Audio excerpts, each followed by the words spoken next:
আলাইহিস সালাম তার কওমকে বহু বছর ধরে দাওয়াত দিলেন, কিন্তু তার কওম দাওয়াত গ্রহণ করলো না। তার সগোত্রীয় লোকেরা তাকে মিথ্যারোপ করলো, তার কথা তারা মানলো না, তার কথা তারা শুনলো না। তারা সমকামিতায় লিপ্ত হলো। লূত আলাইহিস সালাম বলল, সাবধান, তোমরা সমকামিতায় লিপ্ত হয়ো না, জঘন্যতম পাপ। এই পাপটাকে আল্লাহ পাক রব্বুল আলামিন বড় ঘৃণা করেন। কিন্তু তার জাতিরা এই পাপটাকে বেশি করিয়া করা শুরু করলো। যখন শুনলো আল্লাহ পাক রব্বুল আলামিন এই সমকামিতাকে অনেক ঘৃণা করে, লূত আলাইহিস সালামের কওমেরা তারা এই কাজটাকেই আরো বেশি করিয়া করা শুরু করে দিল। লূত আলাইহিস সালাম চোখের পানিগুলো সারিয়া কান্না করে বলে, মালিক, আমি আমার কওমকে বহু বুঝাইলাম, তারা বুঝতে চায় না। আল্লাহ, আমি তাদেরকে বহু বুঝাইলাম, কিন্তু তারা শুনতে চায় না। আল্লাহ পাক রব্বুল আলামিন বলল, হে লূত, তুমি চোখের পানি সারিয়ে কান্না করো না। আমি আল্লাহ পাক রব্বুল আলামিন তাদেরকে শাস্তি প্রদান করব। আমি আল্লাহ তাদেরকে বহু সময় দিয়েছে, কিন্তু তারা এখনো পর্যন্ত শুধরালো না। আমি আল্লাহ বহু শাস্তি দিব, কঠিন শাস্তি দিব। হ্যাঁ লূত, যখন সময় হবে আমি তোমাকে বলবো, তুমি তোমার অনুসারী যারা আছে তোমার কন্যাদেরকে নিয়ে এই সাদুম শহর সারিয়া তোমরা চলিয়া যাইবা। আমি আল্লাহ আসমান থেকে প্রস্তর বৃষ্টি আমি নাজিল করব, আর আমি আল্লাহ পাক রব্বুল আলামিন আসমান থেকে অগ্নি বর্ষিত করব। শুধু তাই নয়, এই এলাকাটাকে আমি আল্লাহ পাক রব্বুল আলামিন উল্টায়া দিব। হ্যাঁ লূত, অপেক্ষা করো, টেনশন করো না। হঠাৎ করে একদিন জিবরাইল আলাইহিস সালাম আর 9 জন ফেরেশতাকে নিয়ে ইব্রাহিম পয়গম্বরের কাছে আসলেন। কারণ লূত আলাইহিস সালাম ছিল ইব্রাহিম পয়গম্বরের ভাতিজা। ইব্রাহিম পয়গম্বরের কাছে আসার পরে ইব্রাহিম পয়গম্বর মনে করেছেন তারা মেহমান, তাদের জন্য গরু জবাই করলেন, মেহমানদেরকে খাওয়াইবার জন্য গরু জবাই করলেন, কিন্তু তারা গরু খাইল না। ইব্রাহিম পয়গম্বর বড় টেনশনে পড়ে গেল, গরু কেন খাইল না। ওই জমানার নিয়ম ছিল, ওই সময় ডাকাতেরা ডাকাতি করতে আসলে যে বাড়িতে ডাকাতি করত সে বাড়ির কোনো খাবার খেত না। ইব্রাহিম পয়গম্বর মনে মনে টেনশন করে, কিরে, তারা আমার বাড়িতে আসছে, তারা কি কোনো খাবার খাবে না, তারা কি কোনো ডাকাতি করবে নাকি? ইব্রাহিম পয়গম্বর ভাই আতঙ্কিত হয়ে গেল। এবার ওই জিবরাইল আলাইহিস সালাম বলো, ইব্রাহিম পয়গম্বর, আপনি টেনশন করবেন না, চিন্তা করবেন না, আমি আল্লাহর ফেরেশতা জিবরাইল আর তারা আমার সঙ্গী। আমরা যাব সাদুম এলাকার মধ্যে। ও ইব্রাহিম নবী, লূত আলাইহিস সালামের কওম সীমা লঙ্ঘন করেছে, তারা আল্লাহকে বড় কষ্ট দিয়েছে, তারা সমকামিতায় লিপ্ত হয়েছে। আল্লাহ পাক রব্বুল আলামিন আদেশ করেছে সেই এলাকাটাকে ধ্বংস করে দেওয়ার জন্য। লূত আলাইহিস সালাম এখানে আছেন। ইব্রাহিম পয়গম্বর বলে, রে জিবরাইল ভাই, ওখানে তো আমার ভাতিজা লূত আছে, তার অনুসারীরাও আছে। বলে, ইব্রাহিম পয়গম্বর, আপনি টেনশন করবেন না, আল্লাহ পাক রব্বুল আলামিন তাদেরকে হেফাজত করবে, আল্লাহ তাআলা তাদেরকে হেফাজত করবে, আপনি টেনশন করবেন না। এবার জিবরাইল ফেরেশতার সঙ্গী 9 জনকে নিয়ে 10 জন সুশ্রী বালকের রূপ ধারণ করিয়া লূত আলাইহিস সালামের বাড়িতে গেলেন, সালাম দিলেন। লূত পয়গম্বর সালামের জবাব দিলেন। লূত পয়গম্বরের ঘরের মধ্যে ঢুকিয়া গেল। লূত পয়গম্বরের বিবি নিমুখ হারাম ছিল, কাফের ছিল, কাফেরদের সাথে চলাফেরা করত, কাফেরদের কথাই মানত, কাফেরদের সাথে তার সম্পর্ক ভালো ছিল। তারা পুরুষে পুরুষে জিনা করা, ওই এলাকার মধ্যে পুরুষে পুরুষে জিনা করা বড় পছন্দ করত। বর্তমান সমাজে বিশ্বের মধ্যে সমকামিতায় মানুষ বেশি লিপ্ত হয়ে গেছে। অনেক দেশের মধ্যে সমকামিতার বৈধতার লাইসেন্স আছে, আমাদের দেশের মধ্যে অনেকে সমকামিতার লাইসেন্স চায়। নাউজুবিল্লাহ। যে দেশের মধ্যে সমকামিতা বৃদ্ধি পাবে ওই দেশের মধ্যে আল্লাহ পাক রব্বুল আলামিন গজব নাজিল করবে। সাবধান, এই সমকামিতাকে আল্লাহ তাআলা অনেক অনেক ঘৃণা করেন। এই পাপটা জঘন্যতম পাপ, আল্লাহর আরশ পর্যন্ত কাঁপতে থাকে। এইবার লূত আলাইহিস সালামের বিবি যখন দেখলো 10টা সুশ্রী বালক তাদের ঘরের মধ্যে আসলো, লূত পয়গম্বর মেহমানদারি করবার জন্য পাগল হয়ে গেল।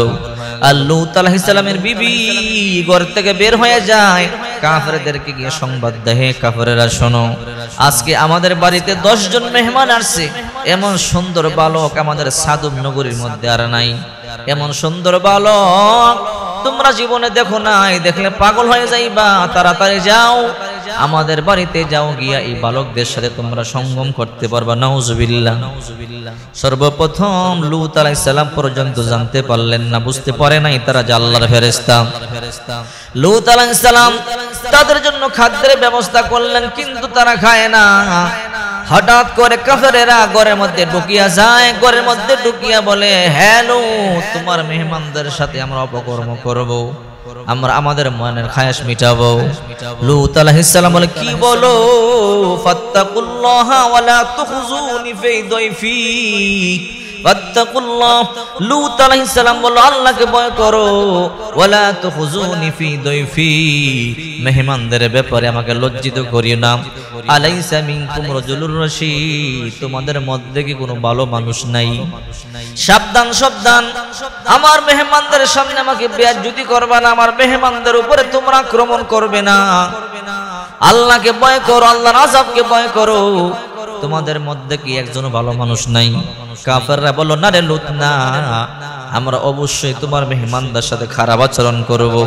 লূত পয়গম্বর চোখের পানিগুলো সারিয়া কান্না করে বলে, মালিক, এই মেহমানদের ইজ্জত বুঝি আমি রক্ষা করতে পারবো না। লূত পয়গম্বর চোখের পানিগুলো সারিয়া কান্না শুরু করে দিল।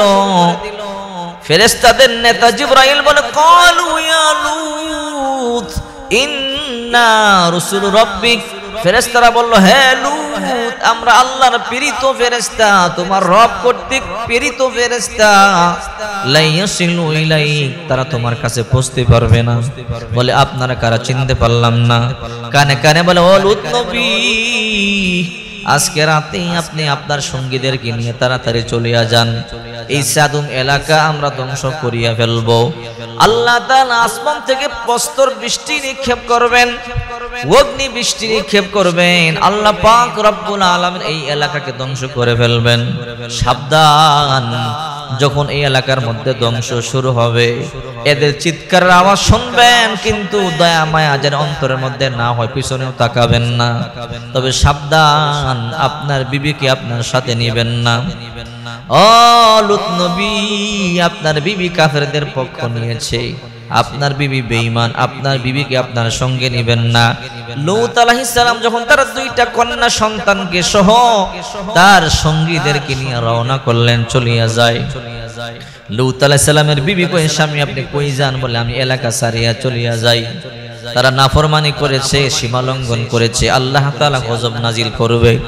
লূত আলাইহিস সালামের বিবিও রওনা করলো, এদের সাথে রওনা করলো, আমিও চলিয়া যাব।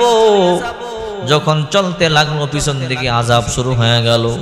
আযাবের কারণে আওয়াজ শুরু হয়ে গেল, বাঁচাও বাঁচাও, আমাদেরকে বাঁচাও।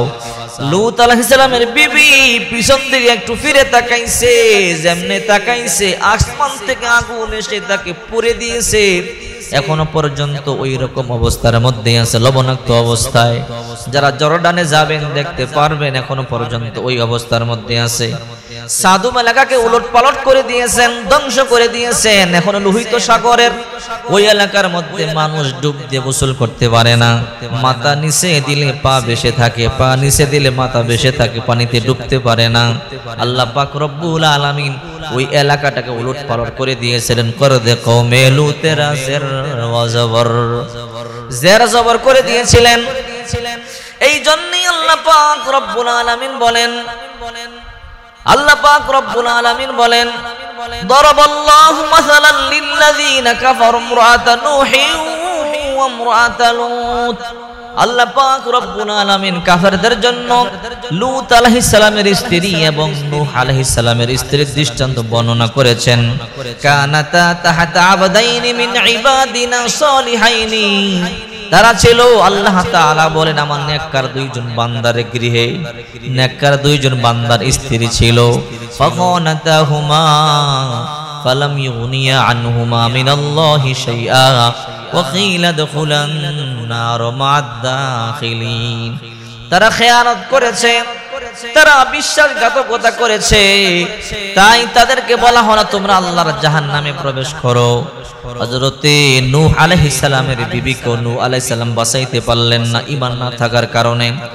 লূত আলাইহিস সালামের বিবিকে লূত আলাইহিস সালাম বাঁচাইতে পারলেন না ঈমান না থাকার কারণে।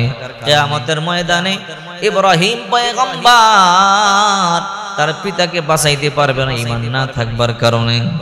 ঠিক যেমনি ভাবে লূত আলাইহিস সালাম তার বিবি তার কথা শুনতো না, ঠিক তেমনি ভাবে নূহ আলাইহিস সালামের বিবিও তার কথা শুনতো না।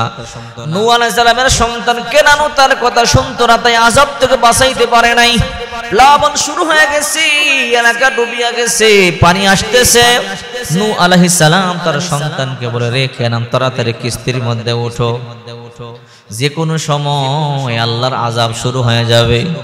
কেনান বলে, আমি এত লম্বা, আমি পাহাড়ের মধ্যে উঠিয়া যাব, তোমার আল্লাহ এত পানি কোথা থেকে দিবে? এই পাহাড়ের মধ্যে জীবনে পানি উঠে নাই, আমি পাহাড়ের চূড়ার মধ্যে উঠিয়া যাব। আমি পাহাড়ের চূড়ার মধ্যে যখন উঠিয়া যাব, এই পানি আমাকে ডুবাইতে পারবে না, আমি বড় লম্বা। নূহ আলাইহিস সালাম বলে, হে সন্তান আমার, আয় আয় আয় কিস্তির মধ্যে ওঠ।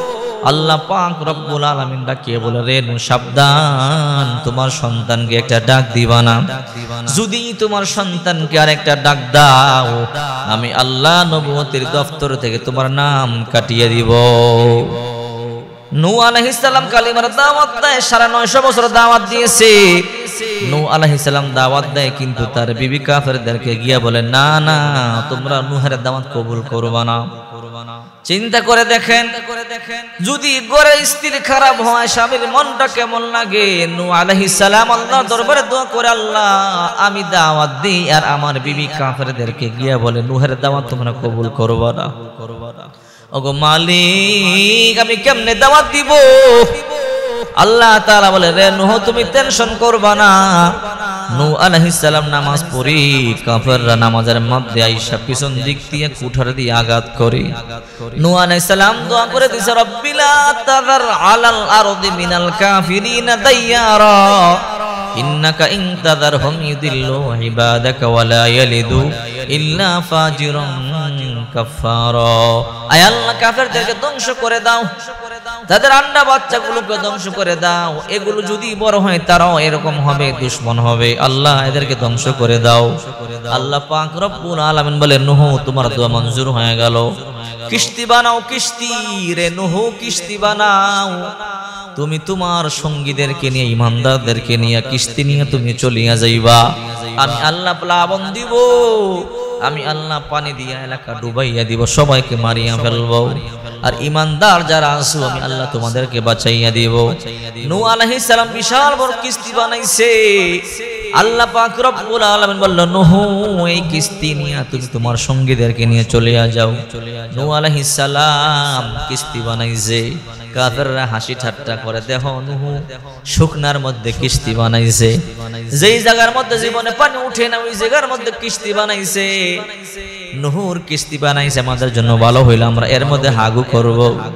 সবাই আইসা হাগু করে করে কিস্তি ডুবাইয়া দিছে, তলাইয়া দিছে। নূহ আলাইহিস সালাম বলে, আল্লাহ কাফেররা তিরস্কার করে, আগে ছিল এক জ্বালা, এখন 12 জ্বালা। আল্লাহ সবাই আইসা বলে, নূহ তার মাথার মধ্যে বুদ্ধি শুদ্ধি নাই, কিস্তি বানাইছে। এই কিস্তির মধ্যে আইসা হাগু করে কিস্তিকে ডুবাইয়া দিছে।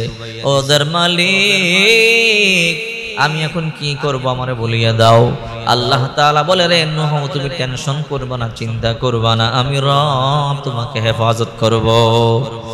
একজন বুড়ি, বয়স 80 বছর, একদম কঠিন বুড়ি, চলতেই পারে না, কুষ্ঠ রোগী।